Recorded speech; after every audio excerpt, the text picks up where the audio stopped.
Medurstand-Understanding Medicine. I'm Professor Aziz-ur-Rehman, and today we're going to talk about this very common condition, chronic obstructive pulmonary disease. As you can figure out from the term, it's a disease of lung which predominantly affects airways and is chronic and mostly irreversible. Any chronic lung disease could cause obstructive pattern or a restrictive pattern, and we are going to talk about the obstructive pattern. And I have divided this topic into two. In the first video, which we're going to talk about today, we will discuss just the introduction, some definitions, etiology of this common condition, and pathophysiology. And in the next video, we will discuss some laboratory tests and the treatment plan. It is short CO. Very commonly, this abbreviation is used very commonly. COPD, chronic obstructive pulmonary disease, a progressive disease that affects the airways, causing irreversible but variable airway obstruction. Now, it's a progressive disease, typically seen in smokers. Once symptom starts, usually it progresses, though slowly progressive. And long initial part is asymptomatic. And that is, I think, where we need to recognize this condition. And then it affects the small airways, and it could definitely affect the large airways also, but the symptoms are because of the small airways where there is obstruction, and mostly it is irreversible. And now when we compare this airway disease with bronchial asthma, for example, in asthma it is predominantly or completely reversible, whereas in chronic bronchitis or emphysema or COPD, it is mostly irreversible. The major part of it is irreversible, but we do try to find some reversible component, because that is where we can work and where we can help the patient. So it's a chronic progressive irreversible airway disease. There are some other terms also. We could call it like chronic obstructive lung diseases. Some literature, they said this COLD, chronic obstructive lung disease. This is less precise because this is actually not, lung is not only just the airway. So I think chronic obstructive pulmonary disease is better. And then chronic low respiratory disease. This is also a term. So chronic obstructive airway disease could also be another one. Now, to understand this disease, I think very briefly, I'm sure you all know the anatomy and the physiology of the lungs, but I think we will just revise our knowledge which is relevant to today's lecture. Now, this is the lung structure. Here, trachea, it divides into main bronchi and then further smaller bronchi, then small airways. The large airways, they have cartilage in their wall, so they are solid pipes, but the small airways, they are just a layer of mucosa and the submucosa and the musculaire and the serosa, and they are liable to collapse. And these are lungs. So air goes into the lungs and there is exchange of gases and then goes back. Now this is a structure of an alveolus. Air comes into the alveoli and goes back, and this is the alveolar wall. Alveolar wall consists of a very thin aqueous layer and then epithelial cells, and then this capillary network. You see, this capillary network is blue on one side and red on the other side. This is where the blood comes in. This is the right-sided blood which comes into the alveolar capillaries, and there is exchange of gases here, and then the blood gets oxygenated, carbon dioxide gets removed, and then oxygenated blood with low level of carbon dioxide goes to the systemic circulation. This structure is slightly more emphasized here. This is the alveolar part, this is the air, and this is aqueous film, and this actually, because of the aqueous film, there is always a tendency for lung to collapse, for the alveoli to collapse inward because of the surface tension. But then there is an elastic tissue, elastin, which prevents it from absorbing, from collapsing. On the other side, we have capillaries, and there is a small, very, very thin capillary wall. So this total wall between alveolar air and the capillary blood is just 0.2 micrometer. So exchange of gases occur across this. So if there is total surface area which is affected, that could affect our exchange of gases. If these walls are thickened, again, there will be effect on gas exchange. Now, if there is damage to these capillaries, again there will be a problem. And if this alveolar surface is reduced, then again there will be a problem. So there are a number of problems which can ultimately lead to compromised oxygenation and airflow. Now, what is pathology of chronic bronchitis? In chronic bronchitis, actually, chronic bronchitis is diagnosed on the basis of history. Somebody who has chronic productive cough, and chronicity is defined as 3 months in a go for 2 years at least. So if somebody has chronic productive cough that cannot be explained on the basis of another known lung disease, like for example pulmonary tuberculosis or bronchiectasis.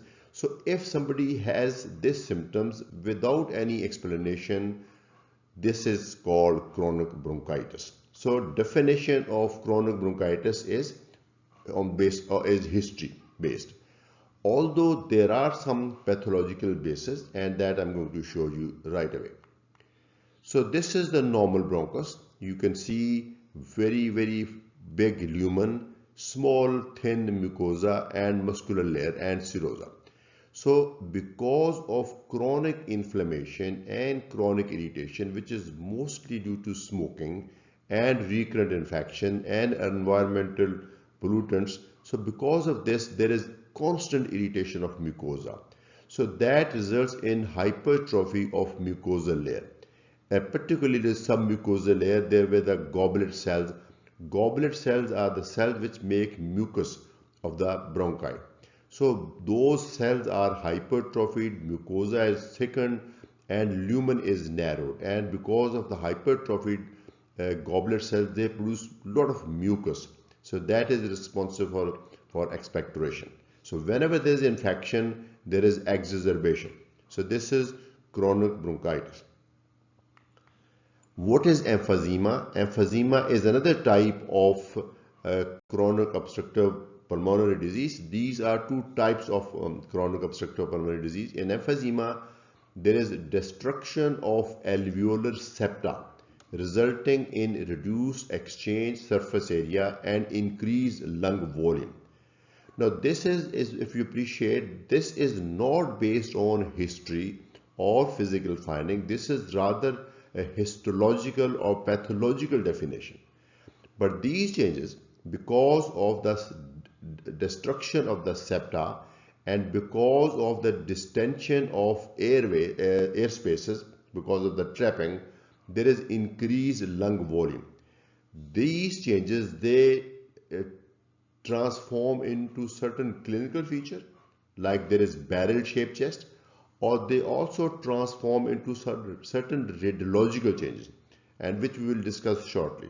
So it is a structural lung disease primarily affecting air spaces, not affecting primarily airways, primarily affecting air spaces, alveolar structure, and resulting in distension of the lung volume. Because of the loss of elastic recoil, there would be secondary airway obstruction. So let me show you the anatomy of the pathology little more detail. This is the structure, normal. You see these are small, nice alveoli. There's multiple alveoli opening into the same space, and these walls they have capillaries in them, and you can have a lot of surface area. But when there is destruction of this alveolar structure, so the total surface area where exchange of gases occur, that is reduced, but total lung spaces are distended. So there will be increased volume but reduced surface area. So this would of course result in hypoxia and hypercapnia, and because these small airways, they are kept open by the elastic recoil of these alveoli, they also tend to collapse. So this is how you get obstruction in emphysema. So in both, the obstruction is mostly irreversible, more so in emphysema. In chronic bronchitis, still there may be some element of reversibility, but in emphysema there is very minimal reversible component. So it's actually an umbrella term. If you say COPD, it could be referring to emphysema, I just defined, or chronic bronchitis. So, but there could be actually combination also. Because chronic bronchitis is defined purely on history, and emphysema is defined purely on the basis of certain structural changes. So one definition would not actually clearly differentiate between the two. There would be patients who would have anatomical changes of emphysema but would also qualify for the diagnosis of chronic bronchitis on the basis of history, and vice versa. And since both are caused by same factors, actually both conditions coexist in good maybe 1/3, 2/3 people. Then we also can include a refractory irreversible asthma. Asthma is, technically speaking, completely reversible disease, but if treatment is not proper or if it gets prolonged, then more and more irreversible component is added. So asthma, which is primarily asthma, which is primarily a reversible airway disease, becomes more and more irreversible. So you may be seeing a case who look like just chronic bronchitis, but actually is a case of asthma.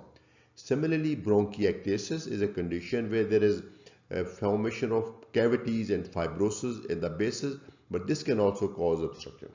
But traditionally, when we say COPD, chronic obstructive pulmonary disease, we usually refer to emphysema or chronic bronchitis or a combination. So my further discussion will be based on these two, because we will take up bronchiectasis and asthma in separate lectures. So overlap syndrome, there would be people who have the definition of chronic bronchitis like chronic productive cough for at least 3 consecutive months for 2 consecutive years, and especially those who are smoker. And there would be a patient who have emphysema. They have distension of small airways, reduced surface area, and both of these may be smokers. And there would be a case here, overlap, so who have this chronic bronchitis as well as emphysema. Then we have cases of asthma who have completely reversible or at least predominantly reversible airway disease, but some of them would actually have irreversible airway distension, so they may qualify as emphysema, or they may also have chronic productive cough, which they qualify as chronic bronchitis, or all three. So a person who sits here has features of all three. So I think that is why I call them an overlap syndrome. Now, chronic obstructive pulmonary disease, initially there may not be any obstruction. So only certain patients, like for example, only in the center, there would be people who have emphysema, but they are here. They have emphysema, but they do not have significant obstruction at that stage. Similarly, somebody with chronic bronchitis may be here. He may have chronic bronchitis, but may not have obstructive pulmonary disease. Similarly in asthma. So I think when we see a typical case of chronic obstructive pulmonary disease, we are actually looking at the tip of the iceberg. There are many cases who have a disease, but they have lesser symptoms. So it would be best if we can identify these patients earlier before they actually develop this obstructive disease. Causes: the most important single reversible, preventable, treatable cause is smoking. I think smoking is perhaps the worst thing that mankind has invented for himself. So smoking, whatever type of smoking, it may be cigarette, it may be hookah, it may be cigar, it may be pipe, the effect of smoking is added. So, and the total amount of exposure to smoking. For somebody who has been smoker for 20 years but has been smoking 10 cigarettes a day is compared to another person who has been smoker for 10 years but has been smoking 20 cigarettes per day. So roughly, of course, roughly the total, the damage is proportional to the total amount of cigarettes, exposure to cigarette. Now, of course, we know everybody is not equally prone. There are some protective factors also. We've seen people who are massive smoker but they do not develop chronic bronchitis, at least to that extent. And we've seen people who are just casual, or maybe they're not massive smoker but they develop advanced disease. So there is some genetic predisposition also. But smoking remains the most important cause of chronic bronchitis and emphysema or COPD. Then environmental pollution. Of course, we live in a very, very polluted world, and particularly with this industrialization, and there is climate change and our air quality is going down, and this is definitely contributing to COPDs. The incidence of COPD is on the increase, particularly those people who live in industrial area, they are more prone. Then alpha-1 antitrypsin deficiency. In my slide, I will show you how is this relevant. Alpha-1 antitrypsin deficiency is said to be fairly common. In those patients who develop emphysema, but they're not smoker, we blame alpha-1 antitrypsin deficiency. And we have seen that even in those who have alpha-1 antitrypsin deficiency, smoking plays very, very important role, because the damaging effect of smoking increases several fold if one has alpha-1 antitrypsin deficiency. I'll explain to you how is this relevant. Now this is the alveolar structure, and I've already explained in one of my earlier slides that this consists of an aqueous layer and then the alveolar cell layer, and then there is an elastin. Elastin actually prevents it from collapsing. Now let's magnify one alveolus and see, this is the elastin which is keeping it expanded, elastin, and elastin may be destroyed by an enzyme called elastase. This elastase is produced from neutrophils and in response to chronic inflammation of smoking. So whenever somebody is a smoker or has got recurrent chest infection, there is production of elastase, and elastase will destroy the elastin. Once elastin is destroyed, then alveolar wall is destroyed and it tends to collapse and then damage. Then there may be, because of the pressure, it distends. This alpha-1 antitrypsin, which is normally present in our body, this would not allow this elastase to destroy elastin, because alpha-1 antitrypsin is a protease, and it will actually destroy this elastase. So when this is deficient, elastase will have more chances of destroying elastin, particularly in the presence of smoking and particularly when there is recurrent infection. So this is the same picture, I think, alveolus. I hope I have explained how is this alpha-1 antitrypsin relevant, and the scientists have developed a substitute. Those who have deficiency of alpha-1 antitrypsin, they can be given another protease inhibitor which can actually destroy this elastase. Elastase, of course, is a protease. So another protease inhibitor has been developed which can substitute this alpha-1 antitrypsin in those who have this deficiency.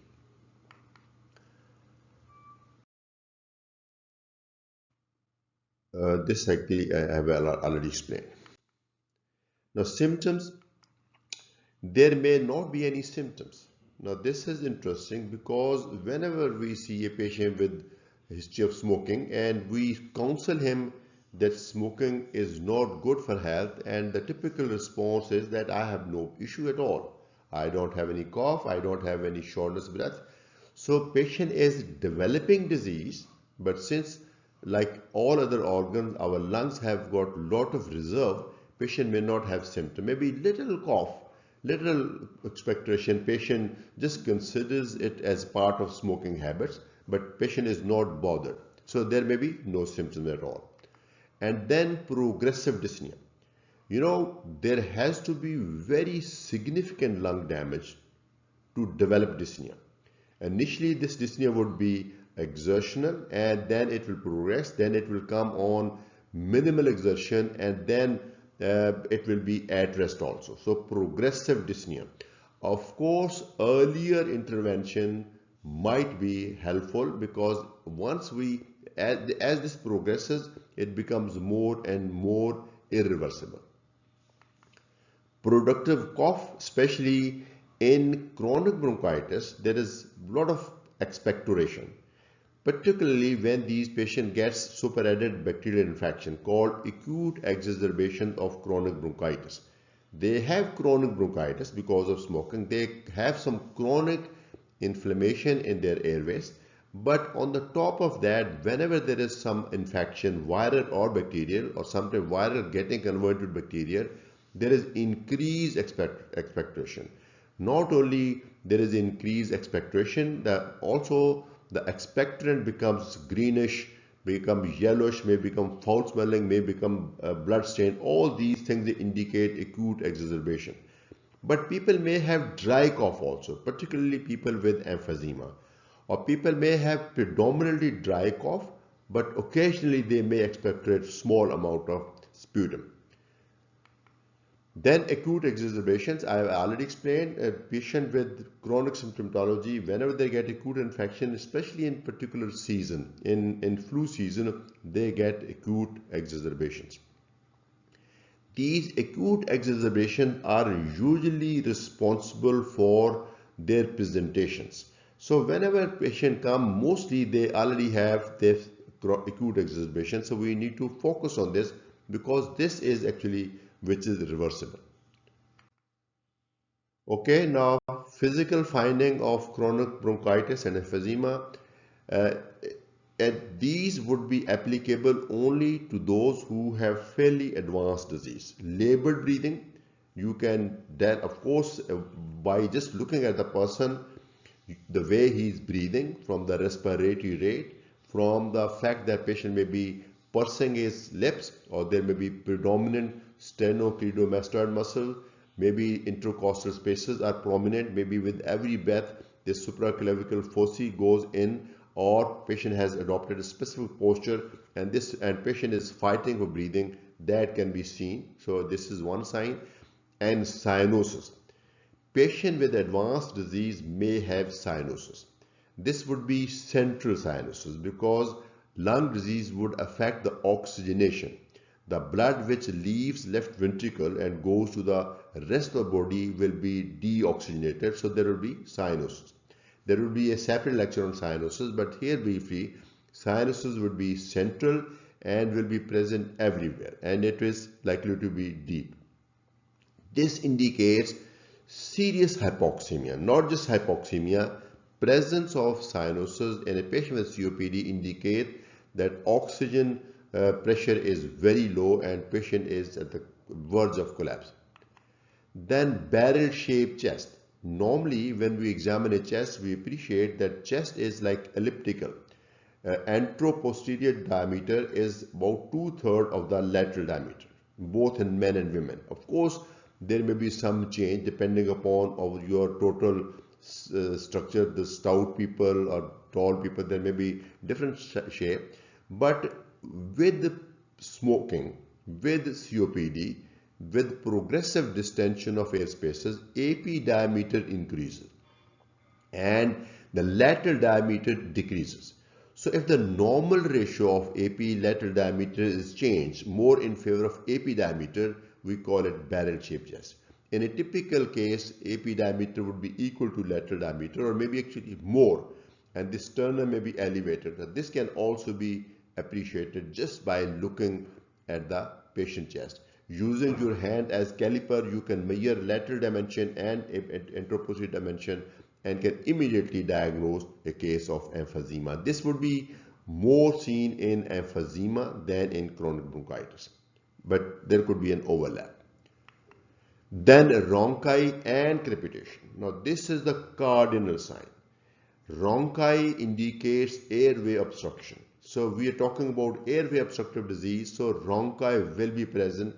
Depending upon the severity, you would have different intensity rhonchi, but generally these rhonchi are present all over, from apices to bases, from both lateral side, basal side, and they are usually sonorous or maybe sometimes sibilant. These are two types of rhonchi. Rhonchi are whistling sounds which indicate that the air is not passing through the airways easily. So this is rhonchi.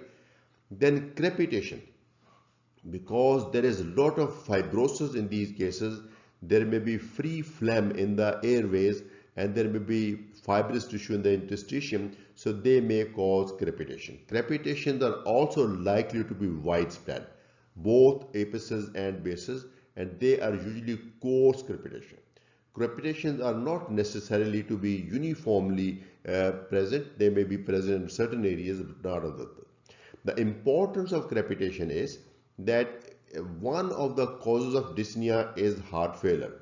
In heart failure, we have bilateral basal fine crepitation, whereas in COPD, we may have coarse crepitation, may bilateral or not necessarily restricted to bases. So these are the signs. I think it is an easy diagnosis on the basis of history and physical examination. One can easily come up with this diagnosis of COPD. Now I will explain this concept. These days we define patients mostly on the basis of labs, particular oxygen level, particular carbon dioxide level, pH level, and their vital their pulmonary functions. But this is the traditional concept. I think I'd like to explain this. You might find it interesting. There are two phenotypes in COPD. One is blue bloater, the other is pink puffer. Somebody may be blue bloater and another person may be pink puffer. There may be some who are none or some are the both, qualify for both. Now let me explain what is a blue bloater. A blue bloater is a person who has any type of COPD, predominantly chronic bronchitis, advanced chronic bronchitis, and somehow this patient has got lost sensitivity to hypercapnia. Now, a little background, there are two stimuli for our breathing, hypoxia and hypercapnia. Hypercapnia works through brain and hypoxia works through brain as well as carotid receptors, the chemoreceptors here. So due to chronic retention of carbon dioxide, chronic retention of acid ions, these people, the brain has just lost this perception of hypercapnia. Now their brain do not perceive the presence of hypercapnia. So this is what is meant by loss of sensitivity to hypercapnia. And because of reduced perception to hypercapnia, they do not feel too much dyspneic, and hypercapnic drive is not there. You know, out of these two drives, hypoxic drive and hypercapnic drive is stronger for breathing. So stronger drive is taken away. So patient does not feel very much dyspneic and patient does not develop compensatory hyperventilation. Okay, so patient has hypoxia. Patient has hypercapnia also, but his brain is not appreciating hypercapnia, and in response to absence of this perception, patient does not hyperventilate. Now when patient does not hyperventilate, there is severe hypoxia and severe hypercapnia, this would lead to secondary polycythemia. Whenever there is chronic hypoxia, this leads to production of erythropoietin. This stimulates bone marrow and there is secondary polycythemia. These individuals, they have much more hemoglobin than normal people, and because of hypoxia and increased red cell mass, they tend to develop cyanosis, and this would lead to increased viscosity and may lead to right heart failure. Pulmonary hypertension, increased viscosity may lead to right heart failure, and you know, right heart failure would cause bloating. Neck veins will be engorged, face will be bloated, and they're already blue hypoxic, and this will give rise to a picture of blue bloater, right?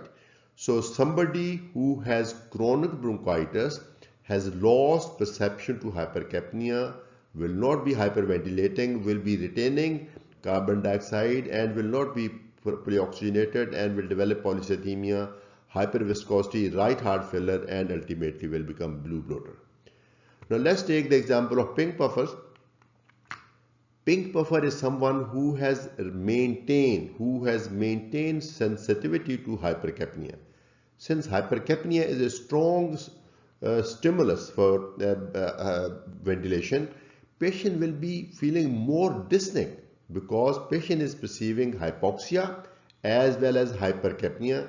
Since patient feels more dyspneic and he is trying to hyperventilate, hypercapnic hypoxic drive a marked hyperventilation. With marked hyperventilation, they are able to maintain their oxygen level in a reasonable safe level, so they do not develop cyanosis, or at least not that much. So their hypoxia is minimal and they are also washing out their carbon dioxide, and they do not develop secondary polycythemia and do not develop cyanosis, and they remain pink and they become puffer. Puffer because they're hyperventilating, and pink because they're not cyanosis. I don't think they're actually more pink than normal people. Pink simply means that they're not blue. So this is how two phenotypes develop. Now just few pictures. Now this is an advanced case of COPD and this would be classified as blue bloater. You can see the increased chest dimension. You can also see the engorged neck vein. In a normal person, when somebody is sitting, neck veins should not be visible at all. See, this person has got neck veins visible up to the angle of jaw. This is severe pulmonary hypertension. And look at his posture. This patient is trying to hyperventilate and maybe he's pursing also, and there's cyanosis also. So this is classical blue bloater. This is another person. I may classify him as pink puffer, although because of his dark complexion you cannot appreciate the absence of cyanosis, but this patient is much more wasted. You can see the excessive muscles which are active, and there is barrel-shaped chest also, and this may be the person who is hyperventilating and maybe a pink puffer. Either way, both have very, very advanced chronic obstructive pulmonary disease, a combination emphysema and chronic bronchitis. So in every patient we see our first aim to make a diagnosis, and then we want to see if there is any reversible component. This concludes the first portion of this lecture, the pathophysiology, the definition of chronic obstructive airway disease, and in the next one we will take up the diagnosis and the treatment. This was Professor Aziz-ur-Rehman from Medurstand. I really look forward to see you in my next video. Thank you.